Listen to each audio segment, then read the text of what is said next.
If you've ever crawled underneath for just the oil change on your vehicle and you end up having to do more work to it, like the brakes or the coolant or what have you, go ahead and hit that like and subscribe button. Folks, welcome back to another oil change tutorial how-to.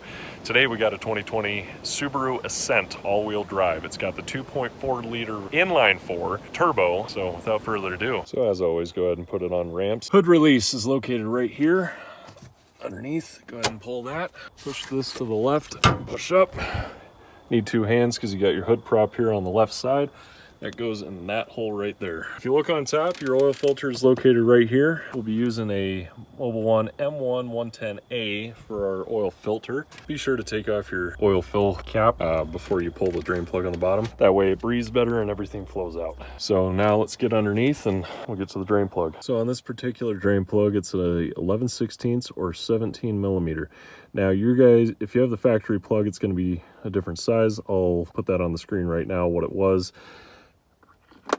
This customer, I had to replace theirs because it was stripped out and put Loctite on there by the dealership.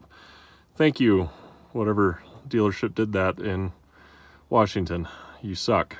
Bust this off and get the oil draining. It's just located straight back, and so be sure that you have the pan more toward the driver's side, otherwise you're gonna spill over. Let that drain. Let's go up top and do the oil filter while this is still going.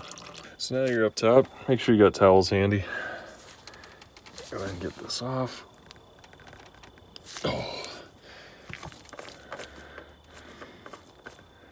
And you're just gonna have oil kind of pool back right in the catch tray when you get this off. As long as you leave the drain plug off underneath, that'll drain a little bit better. So also, you can use the Wix 57055 for your oil filter as well, if you so choose. Cleaned up, and then we'll put the new filter on. So we're gonna go ahead and put just a little bit of oil in this. Obviously you can't do a ton because you have to turn it upside down and you don't want it pouring back out. But just enough to get the pleatlets soaked a little bit and put some on the O-ring, then we can cinch this down. So as you can see, I just got barely a little bit left in the bottom. I did fill out all the way up to the top and then just let it soak all the way down. Only took about a minute and a half. Got the O-ring lubricated. Now we're gonna slide this on relatively quickly, just quickly so that you don't lose any of the remaining oil. There we go. Just tighten it down by hand. I'm a righty, I just used my left, that was fine. That's good and snug. There's gonna be a little bit of oil that did seep out, so just take your towel and dry it up as best you can. Now that you got your new filter on, we're gonna come underneath, put the drain plug back in. All right, now that you got the drain plug back in, the oil filter on, it's time to grab your favorite funnel. Stick that down in there best you can. You got your hose in the way here, so I'm gonna do the best I can. I'm gonna get that poured in. This takes 4.7 quarts, so what have you. So we're gonna take it down to where there's only like 0.3 left.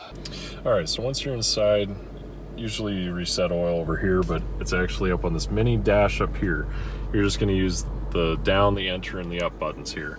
So I'm gonna cycle on here to show you guys. You're at the top one, go all the way down to the very last one. Press and hold your enter button here. So that's going to give you to this screen. So now you're going to go down to maintenance. Hit enter. Engine oil's right there. Hit enter again. Now you're going to use the down arrow. If you can set a date for this, I never do. I just set the mileage. So we have 187 miles remaining until it needed changed, but which would have hit the 5,000 because that's what I set this for. That's what the customer wanted. Oh, skipped. I guess I could have gone back on the up arrow again. So now you're on the remaining. You can set the date if you want, but I do this. So you hit enter, and now you can cycle the arrows and it intervals every 1,000 miles. So now we'll hit enter, go down, hit set. So go down to set and then hit enter again. Setting complete, 5,000 miles remaining on that oil life. And now you can go down to exit, go down again to go back. Now you're on this screen, and you can hit down again and it takes you back to that main screen. And that is how you do the engine oil life reset on this. Folks, if you enjoyed today's tutorial how-to, please leave us a like and subscribe. It really helps out the channel and the business. Until next time, on the next oil change. God bless. Peace.